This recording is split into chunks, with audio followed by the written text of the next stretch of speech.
फिर एक बार रांची की तस्वीर दिखाता हूं समीर जी। हमने आप पहले काफी प्रोग्राम में बात की थी। अभी 11वां दिन है प्रोटेस्ट का वहां भी भूख हड़ताल शुरू हो गई है। वहां उनकी बिजली काट दी गई है। कोई वहां से सरकार से आदमी उनसे मुलाकात करने के लिए नहीं गया है और ये कोई इस्तीफा भी डिमांड नहीं कर रहे हैं। ये मांग कर रहे हैं कि पेपर के नतीजे जो है वो काउंटरमैंड करो, आप दोबारा पेपर कराओ, और ये मांग कर रहे हैं कि ईडी सीबीआई की आप जांच कराओ इसके ऊपर। वो भी बात उनकी कोई नहीं सुन रहा।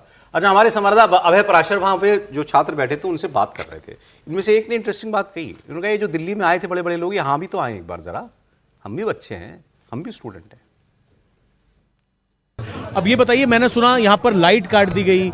आप लोगों का जो प्रदर्शन है, क्या उसकी आवाज ना पहुंच सके नेताओं के कानों तक, ऐसी कोशिश आपको लग रही है? आप सोच लीजिए, यहाँ से सीएम आवास मुश्किल से 2 से 2.5 किलोमीटर है। बगल में डीसी आवास है। यहाँ से विधानसभा की दूरी 13 किलोमीटर है। विधायक की आवास की दूरी 13, ज्यादा तो दूर नहीं है, लेकिन सरकार को कान तक सुनाई नहीं दे पा रहा है। जबकि आज 11वां दिन हो गया प्रोटेस्ट का।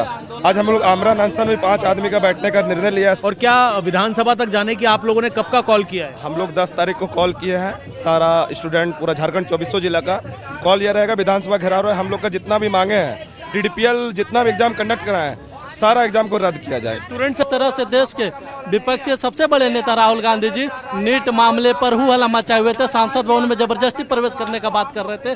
क्या उनका ही सरकार है आज गठबंधन का झारखंड में? क्या झारखंडी छात्रों के भविष्य का कोई कीमत नहीं उनके नजर में? ट्रेन की सरकार है भाई, तो सीधे राहुल गांधी पर से मांग की है। भाई, आपकी सरकार है, यहाँ भी तो कुछ देखो।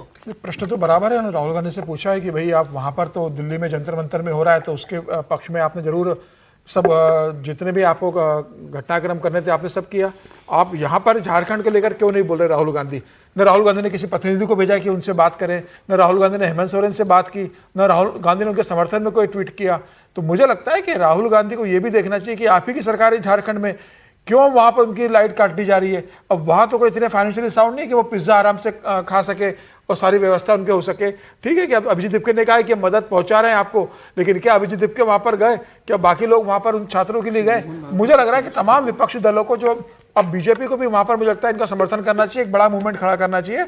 लगे तो दिल्ली में भी भारतीय जनता पार्टी के जो सांसद वो संसद के अंदर इस मुद्दे को उठाए कि उनकी बात की सुनवाई हो, सिर्फ इसलिए कि झारखंड एक छोटा राज्य, गरीब राज्य है, वहां के छात्रों के पास साधन संसाधन और सुविधा नहीं है कि इतनी बात वो अपनी सरकार तक पहुंचा सके दिल्ली और झारखंड के अंदर।